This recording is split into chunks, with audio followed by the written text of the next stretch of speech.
Morning students, कैसे हैं आप सब। उम्मीद करती हूँ आप लोग अच्छे होंगे। आज हम लोग पढ़ने वाले हैं 6th क्लास का 7 चैप्टर एसएसटी का। इसके बाद आपका एक चैप्टर और बचेगा, चैप्टर नंबर 8। उसके बाद हम इस बुक को फिनिश करेंगे। तो आज हम पढ़ेंगे 7 चैप्टर। ये इंग्लिश मीडियम और हिंदी मीडियम दोनों में बनाऊंगी मैं। फ़िलहाल इंग्लिश में अपलोड कर दिया है, हिंदी में भी कर रही हूँ अब मैं, ठीक है। वीडियो का पैटर्न सेम ही रहेगा। पहले हम लोग चैप्टर को पढ़ेंगे, इंपॉर्टेंट पॉइंट को एक्सप्लेन करेंगे और फिर मैं आपको क्वेश्चन आंसर समझाऊंगी, आंसर्स लिख के बताऊंगी ताकि आप लोग अच्छे से कर सकें। तो जैसा कि आप लोगों को नाम से ही पता चल रहा है, इस चैप्टर का क्या नाम है, हमारा देश भारत, ठीक है। अच्छा, एक इम्पॉर्टेंट बात मैं आप लोग को बताऊं, आज जो ये आपका 6th क्लास का चैप्टर नंबर 7 है, जब आप 9th क्लास में जाएंगे तो ये आपका चैप्टर नंबर 1 होगा। ये बहुत काम की बात है, इसलिए अगर आपने आज इस चैप्टर को अच्छे से पढ़ लिया तो 9th क्लास में आपको इस चैप्टर को सिर्फ और सिर्फ एक बार रीड आउट करने की ज़रूरत पड़ेगी, ठीक। और अगर आपको यकीन नहीं आ रहा है तो मैंने चैप्टर को अपलोड कर दिया, आप लोग उसे देख सकते हैं। आपको लगेगा मैम ये तो बिल्कुल सेम टू सेम है, ठीक है। ये अलग बात है, आपका थोड़ा 6th क्लास के हिसाब से है, 9th क्लास का थोड़ा 9th क्लास के हिसाब से है ना। चलिए, बहरहाल हो गई बहुत सारी बातें। अब हम इस चैप्टर को पढ़ना शुरू करते हैं। तो देखिए, आप जानते हैं हमारा देश भारत है, तो खाली यही कहना पूरी तरह से मुकम्मल नहीं होगा ना, सारी बात ख़त्म नहीं होगी कि हमारा देश भारत है, ठीक है। अब बताइए ज़रा, यहाँ पे कौन कौन सी आपको स्थलाकृतियाँ मिलती हैं। या हम लोग ने पहले चैप्टर में जैसा कि जाना था कि अक्षांश रेखाएं हैं, देशांतर रेखाएं हैं, तो बताइए ज़रा आपके देश भारत की अक्षांश में और देशांतर रेखाओं पे क्या स्थिति है ना। या आपका जो भौगोलिक क्षेत्र है वो कहाँ से कहाँ तक फैला हुआ है, ज़रा बताइए। या आपके भारत के इर्द गिर्द कौन कौन से सागर या महासागर बहते हैं, ज़रा बताइए। तो अब हमें ये चीज़ें जानना भी ज़रूरी है। अगर कोई हमसे हमारे देश के बारे में क्वेश्चन कर ले तो हमें नॉलेज होना चाहिए ना अपने देश के बारे में, ठीक है। तो आज हम इसी नॉलेज को गेन करेंगे। चलिए तो पढ़ते हैं। तो जैसा कि आप सब जानते हैं, भारत एक बहुत बड़े भौगोलिक विस्तार वाला क्षेत्र है, देश है। यानी कि हमारा जो भारत है, आपने भारत का मैप देखा होगा। मेरी ड्राइंग बहुत ख़राब है लेकिन फिर भी कोशिश करूँगी। तो क्या है, आपका मैप कुछ इसी तरह से है। सॉरी टू से कि मतलब बहुत बुरा लग रहा है लेकिन फिर भी, ठीक है। तो इस तरह से अब ये इसकी यहाँ से यहाँ तक की क्या लंबाई चौड़ाई है, यहाँ से यहाँ तक की क्या लंबाई चौड़ाई है, इसके पड़ोसी देश कौन कौन से, इसके खुद के अंदर कितने स्टेट्स हैं, ये सारी चीज़ें आज हमें जानेंगे। तो अब यहाँ लिखा है कि उत्तर में ये हिमालय की के ऊंचे शिखर से घिरा हुआ है। आप सब जानते हैं हमारे देश के उत्तर में जो जम्मू कश्मीर वाला एरिया है, उधर से पूरा नेपाल तक की आप इधर आ जाएं तो यहाँ पे आपके हिमालय पर्वत है। इसके अलावा पश्चिम में अरब सागर है। जब आप नीचे ये वी जो हमारा बनता है इसकी बात करें तो इस तरफ पश्चिम में आपके अरब सागर है, ठीक है। और आपको पता है पूर्व में आपकी बंगाल की खाड़ी है, ठीक है। इसके अलावा देखिए, यहाँ लिखा है कि दक्षिण में इसके हिंद महासागर बहता है। ये नीचे का जो एरिया है ये आपका हिंद महासागर का है। तो उम्मीद करती हूँ यहाँ तक आप लोगों को समझ में आ गया होगा। इसके बाद देखिए, यहाँ लिखा है प्रायद्वीप। प्रायद्वीप क्या होता है, इस स्थल का वह भाग है जो 3 तरफ से जल से घिरा हुआ होता है, ठीक है। यहाँ आया ना, भारतीय प्रायद्वीप के तटों पर लहराता है। क्यों? क्योंकि हमारा जो भारत है वो 3 तरफ से पानी से घिरा हुआ है। अगर हम देखें पूर्व, पश्चिम और आपका दक्षिण यानी दक्षिण, 3 एरिया में से पानी है। और ऊपर जो आपका नॉर्थ है यानी कि उत्तर है, सिर्फ उत्तर की तरफ जो है वो ज़मीन है, अदरवाइज़ बाकी 3 तरफ वो पानी से घिरा हुआ है, ठीक है। अब हम बात करें अपने भारत के विस्तार की, क्षेत्रफल की, तो आप जानते हैं कि हम ऐसे अपने क्षेत्रफल को नाप सकते हैं, कश्मीर से कन्याकुमारी, है ना। तो अब देखिए यहाँ से देखिए यहाँ लिखते हैं कि 32.8 लाख वर्ग किलोमीटर तक है, उत्तर में कश्मीर से लेकर दक्षिण में कन्याकुमारी तक, ठीक है। और अगर हम बात करें यहाँ से यहाँ तक तो ये 3000 है ना, 3200 किलोमीटर है। तो इसमें क्या है आपका, ये आपका फैला हुआ है अरुणाचल प्रदेश से पूरा, ठीक है। लिखा है ना, पूर्व में अरुणाचल प्रदेश से लेकर पश्चिम में कच्छ तक की पूरी जो इसकी लंबाई चौड़ाई है वो आपको बता दी गई है। इसके अलावा बताते हैं कि इसका जो टोटल विस्तार है, अगर हम कच्छ तक की बात करें तो देखिए बताते हैं कितना है आपका, 2900 किलोमीटर तक, ठीक है। यह पूरे ऑल ओवर की बात हो रही है, ये आपके उत्तर से दक्षिण की बात हो रही है, ये आपके पूर्व से पश्चिम की बात हो रही है। इसके बाद यहाँ पे आपको बताते हैं कि इसमें ऊंचे ऊंचे पर्वत है, मरुस्थल है यानी कि रेगिस्तान है, उत्तरी मैदान भी है, फिर पठार भी है, फिर तटीय भाग भी है, द्वीप समूह भी है। तो ये सारे हमारे देश के स्थलाकृतियाँ हैं, ठीक है। जैसा कि अभी आप लोग पिछले चैप्टर में पढ़ के आ चुके हैं कि भारत की प्रमुख स्थलाकृतियाँ क्या क्या हैं, वो डिटेल में हम लोग पढ़ चुके हैं, इसलिए इसमें मैं डिटेल में नहीं जाऊँगी, चैप्टर वैसे ही बहुत लेंथी हो जाता है। तो जैसे जैसे देश है, देश का जैसे जैसे स्टेट है, जैसे जैसे वहाँ की भू आकृति है, उसी तरह की वहाँ जलवायु है, वैसे ही वहाँ पे वनस्पति पाई जाती है और वैसे ही वहाँ के वन्य जीव होते हैं। इसके साथ साथ भाषा और संस्कृति भी अलग अलग होती है। जैसा कि आप सब जानते हैं, अगर कोई यूपी वाला होगा तो उसकी भाषा आपको अलग से ही पता चल जाएगी। आप फ़ौरन बोलेंगे क्या भैया यूपी से हो, है ना। और अगर कोई मान लीजिए आपका लखनऊ से आ जाएगा, वो इतनी अदब से बोलेंगे, आप कहेंगे वो आप तो इसका मतलब लखनऊ से ही तशरीफ़ लाए हैं, है ना। या कोई दिल्ली वाला है तो आप पकड़ लेंगे फ़ौरन ही, अच्छा जी आप दिल्ली से ही हैं, ठीक है ना। तो इस तरह से क्या मतलब है कि हमने जहाँ का एरिया होता है वहाँ की कुछ अपनी एक स्पेशलिटी होती है वहाँ की ज़बान में। अब हरियाणा का कोई बोलेगा तो आप फ़ौरन समझ जाएंगे कि भाई ये सर या ये मैम ये हरियाणा से हैं, है ना। तो वही कहते हैं कि भाषा संस्कृति सब अलग अलग हो जाती है। जैसे जैसे देश फिर वही देश, जैसे जैसे स्टेट चेंज होते हैं वैसे वैसे आपकी ये सब चीज़ें होती रहती हैं, ठीक है। पता नहीं आज मेरा दिमाग कहाँ है। चलिए खैर आगे पढ़ते हैं। तो देखिए ये सारी चीज़ें आपको क्लियर हो गई। आगे पढ़ते हैं तो देखिए यहाँ आपको बताया गया है कि 2011 में जो हमारी सेंसेक्स हुई थी, यानी कि जो आपकी जनगणना हुई थी, उसके अकॉर्डिंग बताया गया है कि हमारा जो भारत है वो 120 करोड़ से अधिक आबादी वाला देश बन चुका है।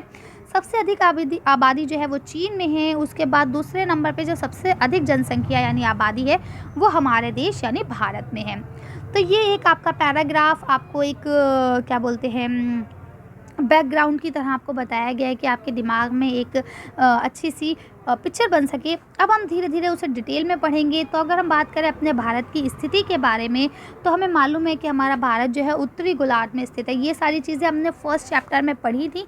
बस मैं रिवीजन के तौर पे आपको बताऊंगी। अगर आपको डिटेल चाहिए तो आप लोग एक बार फिर से फर्स्ट चैप्टर को विजिट करेंगे, उसे देखेंगे, ठीक है।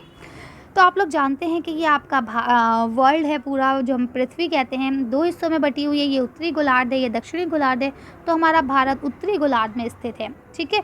और इसके बाद जो ये कर्क रेखा है वो आपके भारत को काटती हुई जाती है गुजरात से होती हुई और भारत के मध्य से बीच से बिल्कुल गुजरती है। भारत को 2 बराबर भागों में लगभग काटती है, ठीक है। इसके बाद अगर हम इसकी स्थिति की बात करें तो दक्षिण से अगर हम उत्तर की ओर जाते हैं तो इसका विस्तार ये है, जबकि अगर आप पूर्व से पश्चिम की ओर जाते हैं तो इसका विस्तार ये है देशांतर पे, ठीक है। अक्षांश पे विस्तार ये है और देशांतर पे इसका विस्तार ये है, ठीक है। तो वैसे ये सब आप लोग फर्स्ट चैप्टर में पढ़ चुके हैं, फिर भी एक बार रिवाइज कर लीजिए तो बेहतर रहेगा कि हमारे जो देश है उसका अगर हम देखिए आपको बताते हैं, जैसे आप लोग को पता है कि हमारा देश है, ठीक है। इस पर आपको पता है कुछ ऐसे कल्पित रेखाएं हैं, ठीक है। इन्हें हम क्या कहते हैं, देशांतर कहते हैं। और कुछ ऐसे कल्पित रेखाएं इन्हें हम अक्षांश बोलते हैं। रिमेंबर, याद है आप लोगों को। तो आप बोलते हैं कि बताइए यहाँ से यहाँ तक की क्या स्थिति है, तो वो बता देते हैं आपको 8.4 से लेकर 37.4 तक अक्षांश में है, यानी अक्षांश रेखाएं ये वाली, ठीक है। और अगर हम बात करें देशांतर की तो 68 देशांतर से लेके 97.25 देशांतर तक है, ठीक है। इतने में ही हमारा भारत फैला हुआ है। इसके अलावा बताते हैं कि आपको इसके अलग अलग देशांतर हैं बहुत सारे, ये सारी चीज़ें आपको बता दी, इसमें कोई ज़्यादा नहीं है। इसके अलावा यहाँ पे ये भी बताते हैं कि जो आपका मानक रेखा है वो भी एक अलग है, जो जैसे जैसे आगे बढ़ते रहते हैं वैसे वैसे टाइम बढ़ता रहता है। तो देखिए यहाँ लिखा हुआ है कि जैसे एक देशांतर बढ़ता है उसमें 4 मिनट का अंतर हो जाता है। इसीलिए जब आप कहीं आगे पीछे जाते हैं तो आपका फ़र्क टाइम सेम रहता है, लेकिन सूरज का उगना और डूबने में अंतर आ जाता है। जैसे कि अगर हम बात करें तो आजकल कैलकाटा में जो सूरज डूब रहा है आपका, वहाँ पे मगरिब की अजान जो होती है लगभग वो आपके 5:30 के करीब हो जाती है, लेकिन अगर आप 5:30-6 बजे के करीब हो जाती है ना। और अगर आप अपने दिल्ली की बात करें तो आपकी दिल्ली में आपको मालूम है कि 7:30 बजे के करीब होती है। तो यहाँ देखिए आप देखेंगे कि 1-1.5 घंटे का अंतर आ रहा है। वो क्यों आता है? वो देशांतर के कारण होता है, ठीक है ना। तो वहाँ क्योंकि आपको पता है कि वो पूरब में है, तो पश्चिम जब सूरज डूब जाता है तो वहाँ जल्दी डूबता है ना। और दिल्ली में आते आते उससे थोड़ा सा समय लगता है। और जैसे आपको बताया गया देशांतर के फ़र्क के अकॉर्डिंग एक देशांतर में 4 मिनट का फ़र्क आता है। तो इस तरह से जितने जितने देशांतर बढ़ते जाएंगे वैसे वैसे फ़र्क आता जाएगा। अच्छा, अब हमारी मेन हेडिंग है भारत के पड़ोसी देश। तो देखिए अगर हम पड़ोसी देश किन्हें कहते हैं? पड़ोसी देश उन्हें कहा जाता है जिनसे हमारे देश की सीमाएं मिलती हैं। क्या होती हैं? सीमाएं मिलती हैं, ठीक है। तो देखिए अगर आप देखें तो सबसे पहले आपका आता है पाकिस्तान। हमेशा याद रखिएगा बच्चे, एक यहाँ एक यहाँ एक यहाँ एक यहाँ गिनते, उससे कंफ्यूज हो जाते हैं। एक ट्रिक है, उसके अकॉर्डिंग ही आप लोग चलेंगे तो बहुत अच्छा रहेगा। पहले आप ये पढ़ लीजिए कि भारत की जो है 7 पड़ोसी देश हैं, ठीक है। इसकी सीमाएं 7 पड़ोसी देशों से जुड़ती हैं। तो देखिए आप क्या करेंगे, एक ट्रिक के अकॉर्डिंग याद करेंगे। पहले यहाँ के 2 पढ़ेंगे, पाकिस्तान और अफगानिस्तान। देखिए ये पाकिस्तान की सीमा है, ये अफगानिस्तान की सीमा है, ठीक है। तो पहले आप ये 2 पढ़ेंगे, पाकिस्तान और अफगानिस्तान। उसके बाद आप क्या करेंगे, यहाँ से 3 लेंगे, चीन, नेपाल और भूटान, ठीक है। उसके बाद 2 यहाँ से लेंगे, बांग्लादेश और म्यांमार। तो आपके होते हैं 7, 2 ये हो गए, 2 और 3 5, 5 और 2 7। तो ये 7 तो आपके पड़ोसी देश है जिनसे आपके भारत की सीमा मिलती है, ठीक है। लेकिन एक हमारा पड़ोसी देश ऐसा भी है जिससे हमारी सीमा तो नहीं मिलती है, लेकिन हम जल संधि के ज़रिए उससे मिलते हैं। ये होता है आपका श्रीलंका, ठीक है। तो अब आप जब भी लिखेंगे तो ठीक है, आपके किताब में 7 दिए गए हैं, आप 7 लिखें, लेकिन आप श्रीलंका को भी ऐड ऑन कर देंगे कि आपके मार्क्स ना कटें, ओके। ये हमारा भारत का नक्शा है, मैप है, जिसे आप लोग देख पा रहे हैं। अब आप यहाँ देख पा रहे होंगे कि इसके इस तरफ जो है अरब सागर है, जिसमें लक्षद्वीप और मालदीव स्थित है। ये देखिए, ये रहे लक्षद्वीप और ये रहे मालदीव, ठीक है। ये एरिया आपका बंगाल की खाड़ी है, जिसमें आपको यहाँ पे दिख रहे होंगे कि ये रहे अंडमान निकोबार द्वीप समूह। क्योंकि अभी नेक्स्ट में जब आएंगे तो फिर मैं आपको मैप में नहीं दिखा पाऊँगी, इसलिए अभी दिखा रही हूँ। इसके बाद अभी हमने ऊपर पढ़ा था कि दक्षिण में हिंद महासागर है, तो ये देखिए ये रहा आपका हिंद महासागर। क्लियर है, आगे चलते हैं। अब देखिए ये आपका भारत का राजनीतिक मैप दिखाया गया है, जिसमें आपके भारत के सारे स्टेट्स यानी जितनी भी राज्य हैं और उनकी जो भी राजधानियां हैं उन सबको दिखाया गया है। तो ये आपकी बुक में क्लियर होगा, आप लोग उसमें से देख लेंगे, ठीक है। चलिए आगे पढ़ते हैं। तो देखिए यहाँ आपको क्वेश्चन में भी दिया गया है, राजनीतिक एवं प्रशासनिक में विभाजन के अकॉर्डिंग बात करें तो 29 राज्य हैं और 7 केंद्र प्रशासित प्रदेश हैं, ठीक है।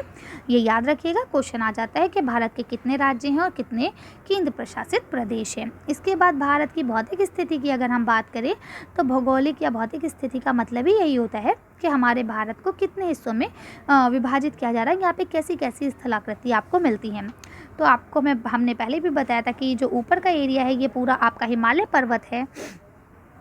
बीच में जो ये आपका सारा एरिया होता है ये सारा आपका मैदानी एरिया है, ठीक है ना।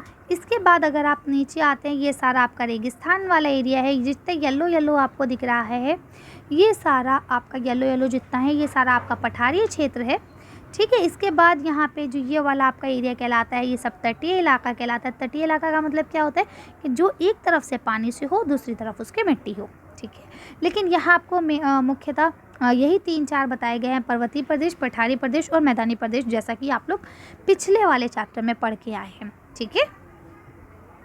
अब आगे चलते हैं। तो देखिए यहाँ पे आपको वही चीज़ और डिटेल में बता दी गई है कि पर्वत, पठार और मैदान तथा द्वीप समूह, यही चीज़ें हमारे वहाँ हैं। अगर हम बात करें तो हिमालय का जो मतलब है वो है बर्फ़ का घर। इसी तरह से हमारे हिमालय पर्वत बनता है और इसके 3 श्रृंखलाएँ हैं, ठीक है। सबसे ऊपरी जो श्रृंखला है उसको हम लोग विथ हिमालय कहते हैं या हिमांत कहते हैं। इस श्रृंखला में सबसे ऊंची शिखर भी आती है। दूसरे नंबर का मध्य हिमालय या हिमाचल कहलाता है, जो हिमद्रोण है जो इससे बीच में है, ठीक है। लास्ट वाला जो है उसके बाद जो सबसे दक्षिण में आता है वो आपका शिवालिक आता है, ठीक है। यहाँ पे आप देख पा रहे होंगे, दोबारा से हम मैप में चलते हैं। तो ये देखिए इस तरह से यहाँ आपको दिख रहा है, ये रहा हिमालय, देखिए लिखा हुआ भी है। उसके बाद जो दूसरे नंबर पे है ये आपका हिमद्रोण है और हिमालय वाला है, दूसरा है मध्य हिमालय और तीसरा वाला ये देखिए यहाँ शिवालिक भी लिखा है, ठीक है। तो यही 3 आपको दिखाए गए हैं कि 3 हिस्सों में से डिवाइड करते हैं। उसके बाद उत्तर में आपके उत्तरी मैदान आते हैं, जो ब्रह्मपुत्र, गंगा, सिंधु इनके द्वारा बनाए जाते हैं, इनकी सहायक नदियों के द्वारा बने हैं, जो कृषि के लिए बहुत ज़्यादा उपजाऊ हैं। तो हमने इसको डिटेल में सब पढ़ लिया है इससे पहले वाले चैप्टर में, एक बार आप लोग उसको देख लेंगे अगर नहीं देखा है तो। इसके अलावा अगर हम मरुस्थल की बात करें तो मरुस्थल रेगिस्तान को कहा जाता है, जो बहुत शुष्क होते हैं, सूखे हुए होते हैं, गर्म होते हैं और रेतीले होते हैं। यहाँ वनस्पति भी बहुत कम होती है। इसके अलावा बात आती है आपकी पठारी क्षेत्रों की, तो प्रायद्वीपीय जो पठार हैं ये इनकी आकृति त्रिभुज आकार की होती है। ये धरातल से ऊंचे नीचे होते हैं, है ना। और इनका जो ऊपरी हिस्सा होता है, आपने याद होगा आपको कि ये जो है जैसे अब पहाड़ होते हैं वो आपके नुकीले होते हैं, जबकि पठार जो है उनकी ऊपरी हिस्सा टेबल की तरह सपाट होता है ना। इसके बाद देखिए अब यहाँ पे बता दिया गया है इसके उत्तर पश्चिम में अरावली श्रृंखला है, जो कि विश्व की सबसे पुरानी श्रृंखला है। ये भी हमने पिछले उसमें पढ़ा था, ठीक है। विंध्य और सतपुड़ा ये 2 महत्वपूर्ण श्रृंखलाएं हैं। ठीक है, ये सारी चीज़ें आप पढ़ लेंगे। इसके बाद अगर हम नीचे बात करें तो आता है आपके घाट के बारे में, तटीय मैदानों के बारे में। तो देखिए, पश्चिम में जो घाट है उन्हें पश्चिमी घाट कहा जाता है और जो पूर्व में घाट है उन्हें पूर्वी घाट कहा जाता है। ठीक है। अच्छा, यहाँ पे ये जो दो चीज़ें हैं ये हम आपको बता दें। एक है जड़ों निरपेक्ष, तो ये बताते हैं कि ये नदियों द्वारा लाई गई ये जो बहुत महीन मिट्टी होती है उनसे बनता है। ठीक है, जैसा कि हमने आपको पिछली बार बताया था कि नदियाँ जब ऊपर से नीचे आती हैं तो वो अपने साथ क्या नाम है, अपरदन करती हुई आती है ना। तो उसके साथ वो कुछ जो अपरदन पदार्थ होते हैं, मिट्टी रेत, उसे साथ में लेके आती है जो बहुत ज़्यादा महीन होते हैं। उसको लाके जब वो प्लेन एरिया में आते हैं तो यहाँ छोड़ देते हैं, जिसके बाद जड़ोड़ निष्पेक्ष का निर्माण होता है। अब बात करते हैं सहायक नदी। तो एक नदी जो सरिता है उसकी मुख्य नदी से आकर कोई दूसरी नदी मिल जाती है, उसको ही हम लोग सहायक नदियाँ कहते हैं। जैसे गंगा की सहायक नदी आपकी यमुना है। ठीक है। इसके बाद देखिए, यहाँ आपको बताते हैं कि पूर्व में जो आपके पठार हैं, तो देखिए कुछ नदियाँ आपको पता है हिमालय वाली नदियाँ होती है, जैसे कि आपका गंगा, ब्रह्मपुत्र, है ना। ये सारी जो आपकी नदियाँ हैं, सतलुज, ये सब जो हैं ये आपकी पर्वतीय नदियाँ कहलाती हैं, क्योंकि ये हिमालय पर्वत से निकलती हैं। जबकि कुछ नदियाँ जो हैं वो आपकी प्रायद्वीपीय नदियाँ कहलाती हैं, जो आपके पठार वाले एरियो से निकलती हैं, जिसमें आपकी महानदी, गोदावरी, कृष्णा तथा कावेरी है। और ये सब कहाँ गिरती हैं आके, ये सब बंगाल की खाड़ी में गिरती हैं। और जब ये बंगाल की खाड़ी में गिरती हैं तो ये डेल्टा बनाती हैं। ठीक है। अब डेल्टा कैसे बनेगा, तो जब ये प्लेन एरिया से चलती हैं तो भी ये कुछ ना कुछ मिट्टी साथ लेके चलती हैं, और जब ये जाके सागर में मिलती हैं, है ना, जो सागर में मिलती हैं जाके, तो ये जो मिट्टी है वो उसके मुहाने पर ही छोड़ देती हैं जहाँ से गिरती है। तो वहाँ पे ना कुछ इस तरह का शेप टाइप का बन जाता है, तो उसको हम लोग क्या कहते हैं, डेल्टा कहते हैं। ठीक है, चलिए आगे चलते हैं।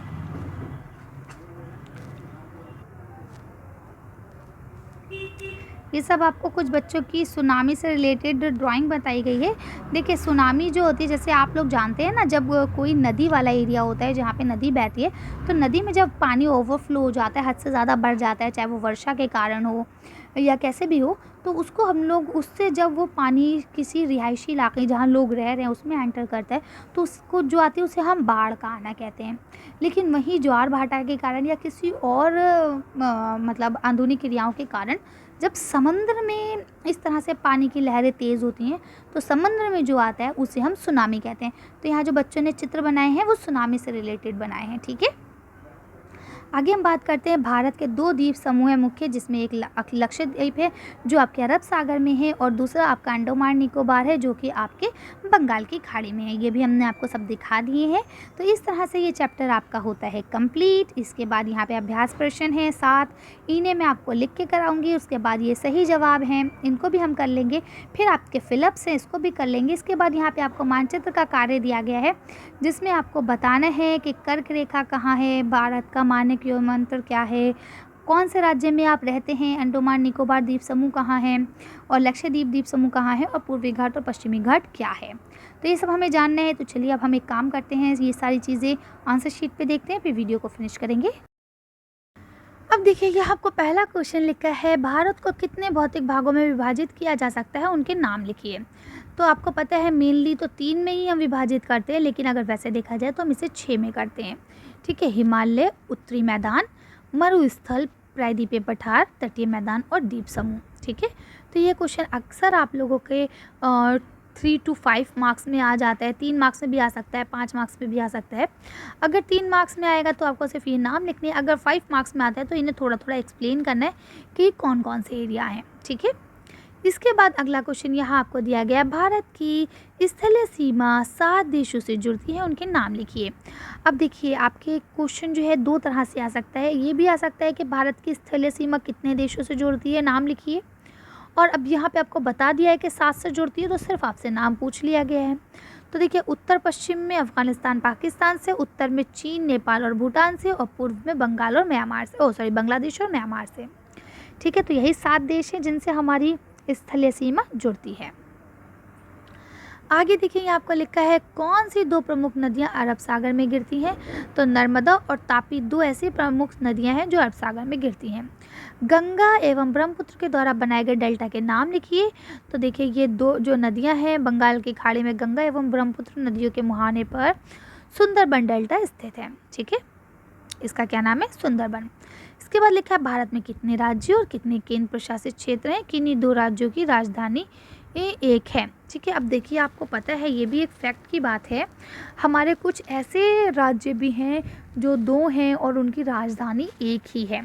ठीक है, तो देखिए ये आंसर जो हैं अपने पुरानी बुक के हैं, तो मैं आपको बता दूं अभी हमने पढ़ा है कि हमारे कितने हैं, ये 29 है ना। भारत में कुल 29 स्टेट्स राज्य हैं और 7 केंद्र प्रशासित क्षेत्र, तो ये 28 आप नहीं लिखेंगे, इसे 29 कर लेंगे। ठीक है, और पंजाब और हरियाणा ऐसे ही 2 स्टेट्स हैं, 2 राज्य हैं जिनकी राजधानी सेम है, एक है चंडीगढ़। ठीक है, आगे यहाँ लिखा है उत्तरी मैदान में अधिक जनसंख्या निवास करती है, क्यों? तो ये हम लोग ने पिछले चैप्टर में भी पढ़ा था, क्योंकि उत्तरी मैदान जो है वो सिंधु, गंगा और ब्रह्मपुत्र और उनकी सहायक नदियों के द्वारा जरूर निष्पेक्षों से बना हुआ है, जिसकी वजह से ये कृषि के लिए बहुत उपजाऊ है, इसीलिए यहाँ पे ज़्यादा जनसंख्या निवास करती है। और साथ ही साथ आप ये भी लिखेंगे कि यहाँ की जलवायु भी बहुत अनुकूल है, क्योंकि देखिए प्लेन एरिया तो अगर आप देखें तो प्लेन तो आपका रेगिस्तानी इलाका भी हो जाता है, वहाँ क्यों नहीं रहते लोग? क्योंकि वहाँ की मिट्टी अधिक उपजाऊ नहीं है, वहाँ की जलवायु अनुकूल नहीं है। ठीक है, सिर्फ प्लेन होना ही ज़रूरी नहीं है, वहाँ की मिट्टी का उपजाऊ होना और जलवायु का अनुकूल होना भी बहुत ज़रूरी है। अगला क्वेश्चन लिखा है लक्षद्वीप को प्रवाल द्वीप कहा जाता है, क्यों? तो देखिए आपको पता है समुद्री जंतु होते हैं एक, उन्हें कहा जाता है प्रवाल। ठीक है, जब वो मर जाते हैं तो उनकी स्पेशलिटी जो है वो ये है कि वो एक ही जगह पे आगे जमा होते रहते हैं और वो बहुत ज़्यादा ठोस हो जाते हैं, इसीलिए लक्षद्वीप जो है उसके छोटे जो समुद्री जंतु के कंकाल हैं उन पर बना है, जिससे हम लोग पॉलिप कहते हैं। ठीक है, इसीलिए उसे प्रवाल कहते हैं। ओके, अब देखिए यहाँ पे आपके ये आते हैं उत्तर सही गलत, तो इनको देख लेते हैं। लिखा है सही उत्तर को चिन्हित कीजिए। तो पहला क्वेश्चन लिखा है हिमालय के सबसे दक्षिणी भाग को क्या कहा जाता है? तो आप जानते हैं कि सबसे दक्षिणी भाग को शिवालिक कहा जाता है। ठीक है, इसके बाद क्या लिखा है समुद्र को अन्य किस नाम से जाना जाता है? तो आप लिखेंगे पश्चिमी घाट। अगला लिखा है पाक जल संधि किन देशों के बीच स्थित है? तो पाक जल संधि किन देशों के बीच स्थित है? तो जाहिर सी बात है ये आपके भारत और श्रीलंका के बीच स्थित है। ठीक है, हमने आपसे बताया था ना कि श्रीलंका भी हमारा पड़ोसी देश है, लेकिन क्योंकि हमारी स्थलीय सीमा उससे नहीं मिलती है, इसलिए हम उसे पड़ोसी देश नहीं कहते हैं, क्योंकि वो हमारे साथ एक जल संधि के जिसका नाम है पाक जल संधि उससे जुड़ा हुआ है। ठीक है, तो ये भारत और श्रीलंका के बीच की जल संधि है। आगे पढ़ते हैं, तो लिखा है अरब सागर में स्थित द्वीप समूह कौन से हैं? अब बताइए अरब सागर में कौन से द्वीप समूह स्थित है? जिसमें आपका आता है लक्षद्वीप। ठीक है, वैसे आप कहेंगे मालदीव, तो मालदीव बेटा आपके अरब सागर में नहीं बल्कि इसमें क्या नाम है दक्षिणी ओशन में आ जाते हैं, आपके जो आपका ओशन है ना क्या नाम है इंडियन ओशन उसमें। ठीक है, तो ये देखिए यहाँ लिखा है लक्षद्वीप। ठीक, आगे देखते हैं, तो यहाँ अगला क्वेश्चन लिखा है भारत की सबसे पुरानी पर्वत श्रृंखला कौन सी है? तो कौन सी है पर्वत श्रृंखला आपकी? अरावली। ठीक है, ये सारे देखिए ये आपको आंसर्स दिए गए हैं, आप यहाँ से मैच आउट कर सकते हैं। आगे ये आपको खाली स्थान दिए गए हैं, इसमें पहला क्वेश्चन है भारत का क्षेत्रफल लगभग है कितना है? 32.8 लाख किलोमीटर वर्ग। ठीक है, महान हिमालय को के नाम से भी जाना जाता है, तो हिमाद्रित के बनाम में लिखा क्षेत्रफल की दृष्टि से भारत का सबसे बड़ा राज्य है, तो कौन सा है? राजस्थान। ठीक है, नर्मदा नदी सागर में गिरती है, नर्मदा नदी कौन से सागर में गिरती है? अरब सागर में। अगला क्वेश्चन है डैश भारत के लगभग मध्य भाग से होकर गुजरने वाली अक्षांश रेखा है, तो ये कौन सी जो में 2 बराबर भागों से काटती है लगभग? तो है कर्क रेखा। अब यहाँ आपका मानचित्र कार्य आता है, जो कि अभी मैंने आपको बता दिया कि आपको कर्क रेखा, मानक यंत्र और उसके बाद राज्य जिसमें आप निवास करते हैं, अंडमान निकोबार द्वीप समूह, लक्षद्वीप समूह, पूर्वी घाट और पश्चिमी घाट आपको बताना है। तो चलिए इसका आंसर देखते हैं। ये रहा आपका मैप। तो देखिए ये रही आपकी कर्क रेखा। सबसे पहले ये 23 डिग्री पे होती है, जो भारत को लगभग 2 बराबर भागों में काटती है। ये आपकी 83 डिग्री पे होता है, लगभग 83 देशांतर पे।